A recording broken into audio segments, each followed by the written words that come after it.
I want to bring to you guys stuff that will make your blood pump out of your veins. I may fail, but if I fail, I want to die trying.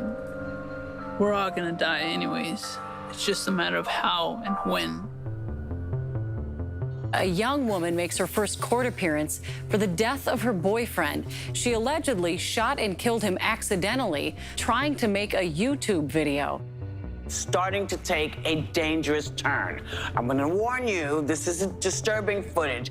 Lawmakers want to crack down on swatting. That's when someone calls 911 with a false report of an emergency to bring a huge police response.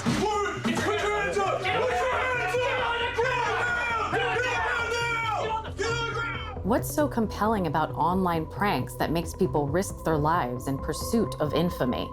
Is it fun? Fame? Chasing clout?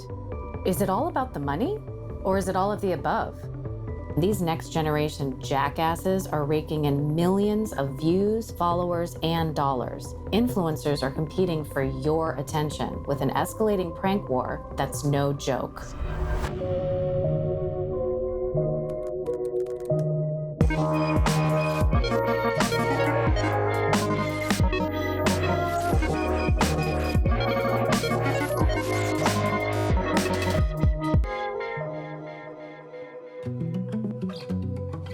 Pranks are interesting because, like, pranks tickle this sort of like primitive thing that we have in ourselves. It's like, oh, I like when like somebody else feels like a little bit flustered and kind of embarrassed. It makes sense that pranks are this popular because, like, just look at the heyday of MTV and channels like these, where that type of content was just all the rage.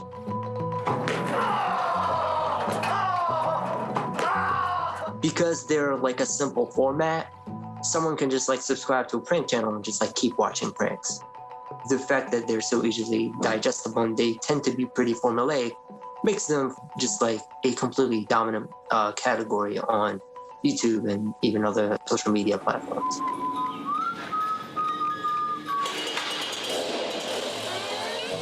Pranks are a universal form of humor, and they've been around for a long, long time. But when social media opened up the airwaves to anyone with a webcam, online provocateurs exploded in popularity. You know, was literally making a video just about every single day. So I was still working. I would get up, you know, shoot, edit, you know, between like 4 in the morning and 7 or 8, post my video, get on with the work day, you know, check comments at lunch, and then I'm back thinking of another idea that night. So it was at some point it was like totally, you know, it was encompassing, you know, probably 8 hours a day. As more creators got in on the action, the stakes turned deadly. In 2017, YouTuber Monalisa Perez shot her boyfriend Pedro for a stunt video. He was holding up a book they thought would stop the bullet. One of the more fascinating side effects of our social media culture and our influencer culture is that you do see people who want to break into fame and fortune online doing more extreme things to try to get attention. So with Monalisa Perez, that's a perfect case of how these types of extreme pranks and stunts can go terribly wrong. Her boyfriend was hoping that they could do something so crazy that it would shoot him to viral success. And I think at the time he really did not have that much of an audience. So it was kind of this desperate attempt, this like, this will propel me because nothing else will. What ended up happening was when she shot through the book at him, the bullet went straight through the book and killed him.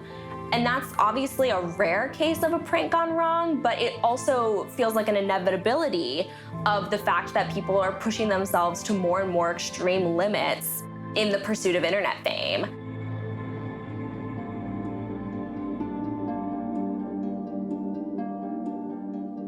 This February, Timothy Wilkes filmed a prank where he approached people in parking lots, brandished a knife, and pretended to rob them.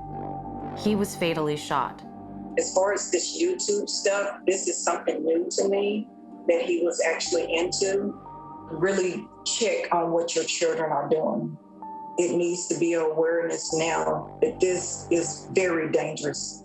Timothy Wilkes was only 20 years old when he passed away. I'm sorry, bro. Film a video, man. I didn't mean to scare you. You know, It makes them feel familiar. I think that's the appeal of pranks, and someone can get pretty popular like pretty quickly because like they're so easy to make. A lot of people can make them. If they have a phone, they already have everything that they need. A lot of people may disapprove of what happens in the prank, but if they enjoy it, like that's an automatic like for them. I think a lot of people who watch pranks, like they may not necessarily approve of them, but you know, this is something funny. So like I managed to like put it on for an easy laugh. When it comes to how successful YouTubers in the prank genre are, there's a huge spectrum of success. At the top end of the spectrum, with people like Jake and Logan Paul, the success is huge. They have multi-million-dollar mansions. They have fleets of luxury vehicles. They travel all around the world. Not only do they make a full-time living off of YouTube, but they have become immensely wealthy because of YouTube. And then on the other end of the spectrum, you have people who are trying to make a career off of things like pranks. I was making more on YouTube than I was making at my full-time marketing job. There were times where it was totally encompassed everything I was doing, and you'd go to these meetups, and I had my taste of fame, which was not as good as people think it's gonna be. I think I might have probably, you know, crossed the line if I wasn't a parent. Like I had young kids, so, you know, and I had a professional reputation. Pranks today are just, to me, not funny. They're just mean. Everyone should be on the joke at a good prank. Usually my pranks were at my own expense. I would be the idiot and we'd get people's reactions to that. But I tried never to put somebody into a stressful situation or one where, you know, they'd be left with some, you know, damage afterwards.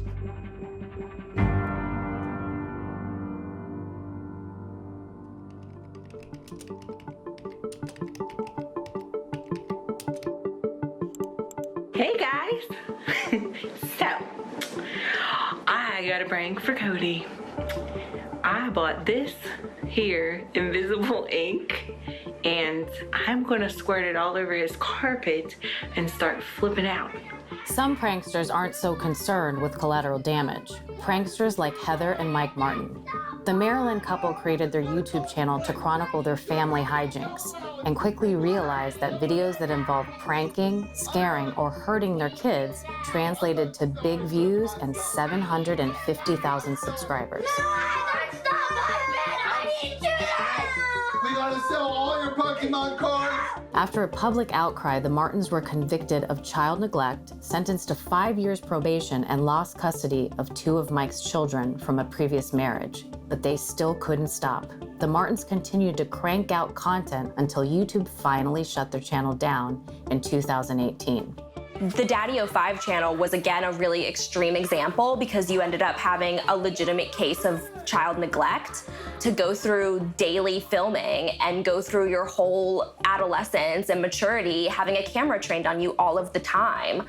You have to question whether it stunts their emotional and mental growth or whether they have the emotional capacity to handle an audience reacting to every little moment of their life. The problem with pranks is a problem with platforms. 720,000 hours of video are uploaded to YouTube every single day. And if you want to go viral, you need to set yourself apart from the pack. But in the social media feeding frenzy, the battle for your attention gets more extreme by the minute. People have become compelled to just go for shock value in their videos. Pranks generally, you have to bring something new to the table. And the fact is, since it's a highly competitive space, every single creator thinks of a way that they can one-up their fellow creator. In a lot of ways, you would think of them not necessarily as collaborators, but as like combatants in an arena. The more wild or shocking your content is, the more likely it will go viral. This encourages other creators to up the ante, resulting in a race to the bottom that can end in disaster. This escalation is a major problem for platforms. They enjoy the ad revenue and watch time, but even massive corporations are afraid of bad PR.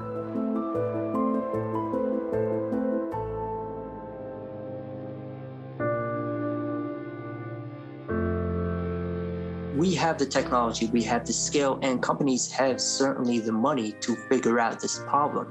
They may need some nudging from governments. They may need some nudging from their own users. They may need to be pushed on this, but companies can certainly figure it out.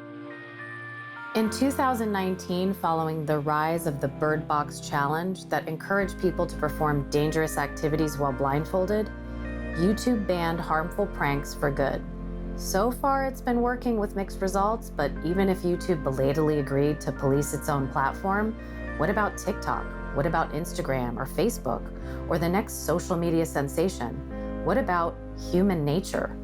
I think one of the other major sort of topics that's emerging in the internet age is the idea of the attention economy. And what do we give our attention to and how does that benefit them? Because what we're learning from the influencer culture that's emerged is that bad attention is often good attention. Even though there are influencers who are widely hated, that doesn't stop them from being widely successful.